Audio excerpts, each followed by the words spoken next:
In every long-term investigation, when the question changes. For years, winged humanoid reports have been discussed primarily as sightings. Shapes cross the sky, dark figures glimpsed for a few seconds and then gone. Strange, unsettling encounters that linger in memory but remain just distant enough to feel unreal. But when specific reports are examined together, a different pattern emerges. These are not encounters that happen at the edge of the world. They occur inside human spaces, along the roadways, in parking lots near airports, at the fairgrounds, outside hotel windows, in places where people are working, driving, resting, or trying to feel safe. And in these cases, the danger is not hypothetical. It's situational. Reaction time collapses, panic sets in, drivers freeze behind the wheel, workers lock in place. Witnesses realize too late that whatever they're looking at is not simply passing through, but occupying the same space they are. Some of these encounters lasted only seconds. Others unfolded for over a few minutes. A few repeated themselves across days or even years.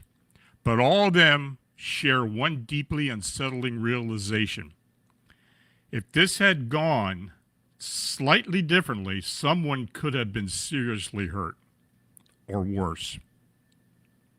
Tonight's reports are not chosen because they're most spectacular or sensational.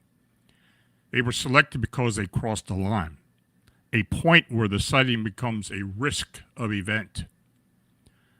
What follows are 9 winged humanoid encounters that came too close. The first report was in Des Plaines River Corridor near O'Hare International at Camp Pine Woods in Glenview, Illinois. It was September 7, 2023. The drive already felt wrong. The witness later described a sense of mental fog, a kind that settles in after a long workday when stress dulls awareness just enough to make familiar roads feel distant. Westlake Avenue was quiet at that hour, bordered by the Forest Preserve land and the Des Plaines River Corridor. Long stretches of darkness separated sparse streetlights, and traffic was light. She was listening to music, singing along, trying to ignore a creeping unease she couldn't explain. And as she passed the tree line near Camp Pine Woods, something standing motionless on the right side of the road caught her peripheral vision. Her first thought was practical, a deer.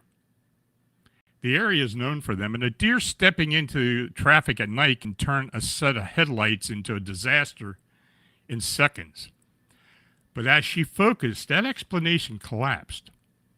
The figure was upright, 6 to 7 feet tall, too still, too defined. When the headlights hit its eyes, they reflected sharply on their backs. Red, bright, like bicycle reflectors, catching a beam. In that instant, her body reacted before her mind could catch up. Her stomach dropped. Her grip tightened the steering wheel. She said, "I locked my eyes with it and my stomach dropped. I thought I was going to wreck the car." What frightened her the most wasn't that the figure moved. It didn't. It was the realization that if it had taken a single step forward, she would not have had time to react. She accelerated toward the next intersection, deliberately seeking other cars, streetlights, and businesses. Anything that broke the isolation of the road. Only later, replaying the drive in her mind, did she recognize how close she had come to an accident caused not by the creature's action, but by her own psychological shock. Now, this is one of the most dangerous patterns in winged humanoid encounters near roadways. The threat is not always aggression. It is a sudden collapse of reaction time. A driver freezes, breathing changes, focus narrows. Even a stationary figure becomes hazardous, simply by being where it should not be. And if a moment of distraction can turn dangerous on a quiet road, the risk multiplies when people are working in open spaces, surrounded by equipment, shadows, and fatigue. Now, the next report was at the Wisconsin State Fair Park in West Allis, Wisconsin on August 5th, 2021. By the time the cleanup crew reached the far side of the main stage, exhaustion had set in. The concert had ended hours earlier. Equipment was being dismantled. Lighting was uneven with deep shadow pockets beyond the reach of the work lights. The witness, a college student earning extra money, was talking with another worker while picking up trash near the edge of the stage. That's when her partner suddenly shouted. She looked up and saw something standing roughly 30 feet away toward the parking lot area that doubles as a track infield during the fair. At first, her mind tried to frame it as a person, but the proportions were wrong. It was tall, thin, solid, coal black in appearance, with two glowing yellow eyes, and wings, bat-like wings, extended from its back with a span that appeared massive. For several seconds, the entity seemed focused on the stage itself, watching people dismantle equipment. Then it turned its head and looked directly at the two witnesses. The air felt like it was drained straight out of my lungs, the witness said. She did not scream. She did not run. Her body locked in place, a complete freeze response. The entity flapped its wings rapidly, almost as if testing them, then launched upward and vanished into the night. It wasn't until someone approached them and spoke that they snapped out of it. Now, freeze responses are almost the most dangerous outcomes in these encounters. Near crowds or heavy equipment, immobilization can lead to serious injury without the entity ever making contact. The danger is situational, not necessarily intentional. Now, sometimes the danger unfolds in public. Sometimes it waits until witnesses believe the night is over. The next report was in the Ohio River corridor in Gallipolis, Ohio, August 2010. Earlier that evening, the sighting seemed almost mundane. Two women noticed what appeared to be a large bird circling above a store roof. Parking lot lights reflected off its surface, giving it an oily, leather-like sheen. The wingspan appeared enormous, 8 to 10 feet across. It circled for almost a minute, then disappeared. They dismissed it and returned to their hotel. Later that night, the second witness was lying on her bed reading when she heard scratching in the hallway. Curious, she listened at the door. The sound stopped. Then the scratching resumed, this time outside her window. She pulled back the curtain and found something looking in. A bald, ugly man with wings. Large, bulging eyes lit up bright red. The thing stared directly at her before spreading its wings, running across the parking lot and lifting off. "That thing is out there, and it knows we saw it," she said. They left early the next morning. The second witness never spoke of the incident again. Now, this escalation from public sighting to private intrusion appears repeatedly in winged humanoid reports. Whether literal or psychological, the impact is the same. Sleep disruption, fear, and impaired judgment increase the risk of real world harm. And then intrusion moves from windows to vehicles. The consequences can be immediate.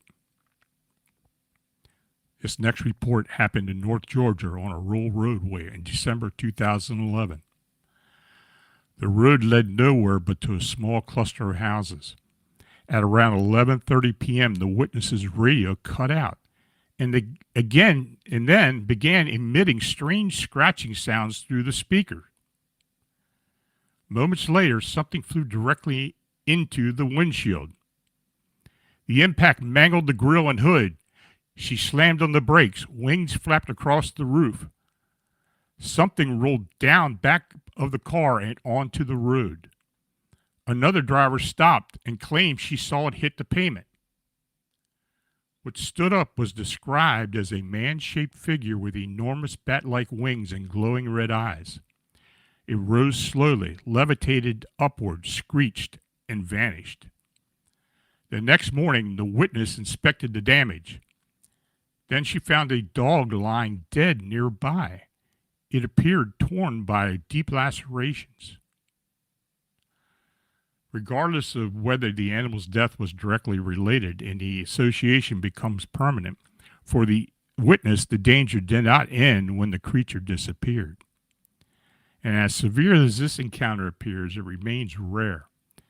And that rarity makes the following case even more significant. The next report, Chicago, Illinois, 2005. The couple noticed the creature following their vehicle at high speed. At first, disbelief, then panic. The driver nearly lost control. They stopped briefly, only to see it flying toward them again. It slammed into the windshield. Glass shattered. Claws reached inside towards the witness and the passenger. They fled. Later at home, the creature appeared again and attacked. The woman suffered a deep laceration requiring medical treatment. Now, in the decades of the Chicago winged humanoid research, this remains the only report involving physical contact at this level. It defines the upper boundary of escalation, not the norm, but a line that exists. Some encounters suggest repetition rather than escalation, but others show both. But before we talk about the following report, if you're enjoying tonight's presentation and want to hear more stories like this, don't forget to hit the like button and subscribe to Phantoms and Monsters Radio. It really helps us to reach more people who are searching for answers about the unexplained. And make sure to click the notification bell so you won't miss any of our live shows. Now, this next report, Hammond, Indiana, Calumet Avenue and Klein Avenue overpass, August 2018. Driving near a retention pond, the witnesses heard sound like leather rustling. Glowing red eyes appeared near the water. A massive bat-like creature launched into the air. A week later, it was seen again, perched on Klein Avenue overpass, possibly feeding, before taking flight once more. Now, retention ponds and overpasses sit alongside active traffic corridors. Launch behavior in these locations introduces crash risk without any aggressive intent. The second sighting suggests familiarity with the area, not chance. But in some cases, repetition gives way to pursuit. The next report, in DeKalb and Kane Counties, Illinois, 2023 to April 9th, 2024. 3 encounters within roughly 20 miles. The first 2 involved road crossings at night. The third escalated dramatically. Near a bridge, something struck the bumper. The driver swerved into oncoming traffic and nearly lost control. The entity passed over the hood, then the roof repeatedly. I corrected, and before I realized that it was happening, it came down again over my hood, the witness stated. Damage was later observed on the vehicle. Now, this case combines multiple lethal risk factors: impact, evasive driving, high-speed escalation. This was no longer a sighting. It was a controlled hazard event. Encounters like this force a problematic question. If this behavior exists in one region, does it exist elsewhere? Well, this next report came out of Santiago, Chile in December 1999. A witness on the 4th floor terrace observed what he first believed was a low-flying aircraft. As it approached, the wings flapped. At close range, he saw a winged creature moving in a zigzag pattern, appearing to carry a human body or a large animal. Now, across cultures, winged humanoids are interpreted as carriers or takers. Whether literal or symbolic, proximity is experienced as a threat. And sometimes the danger is revealed not by sight alone, but by the environment's reaction. Next report was at Lake Delavan area in southwest Wisconsin, autumn 2002.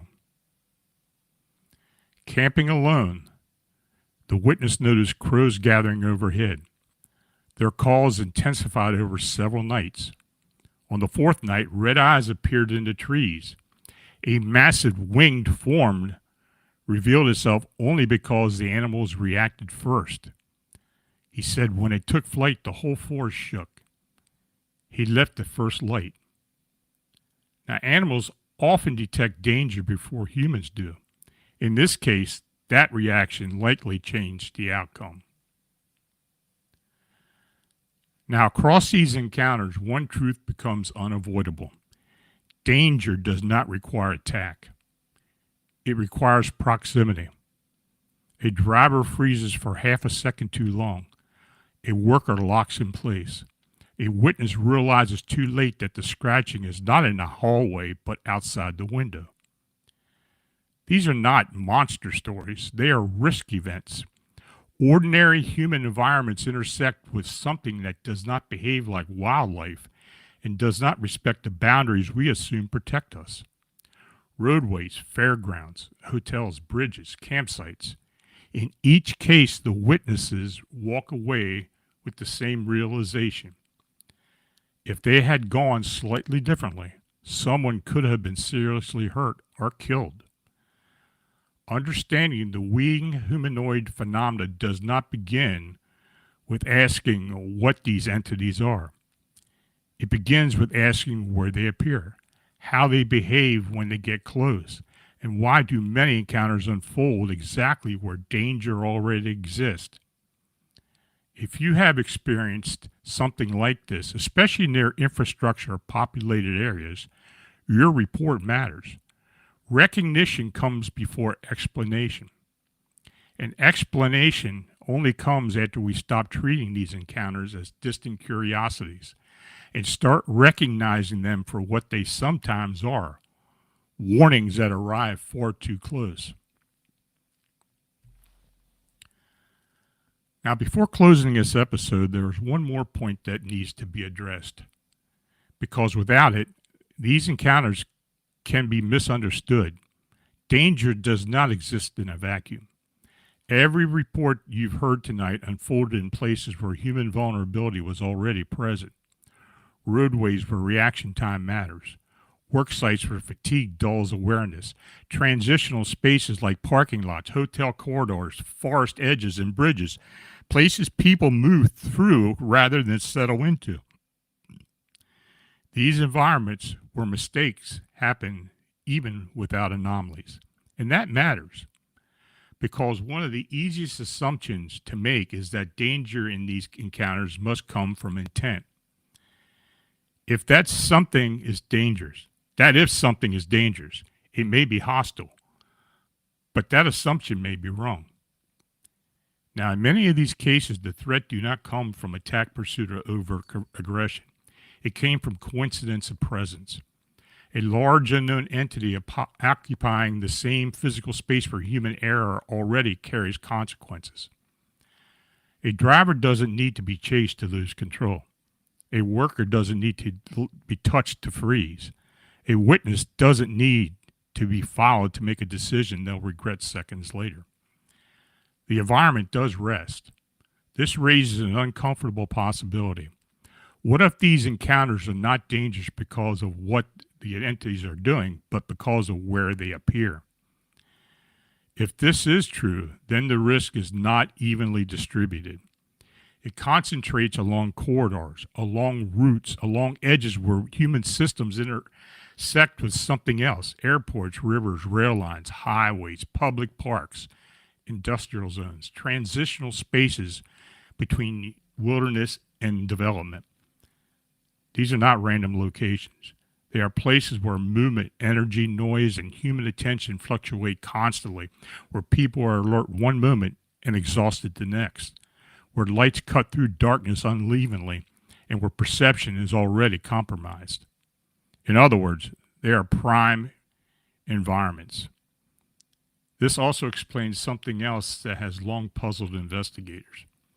Why so many witnesses say the encounter didn't feel aggressive but still felt threatening? Why do people often say it didn't do anything and yet describe fear so intense that it altered their behavior permanently? Threat does not require intent, it requires misalignment.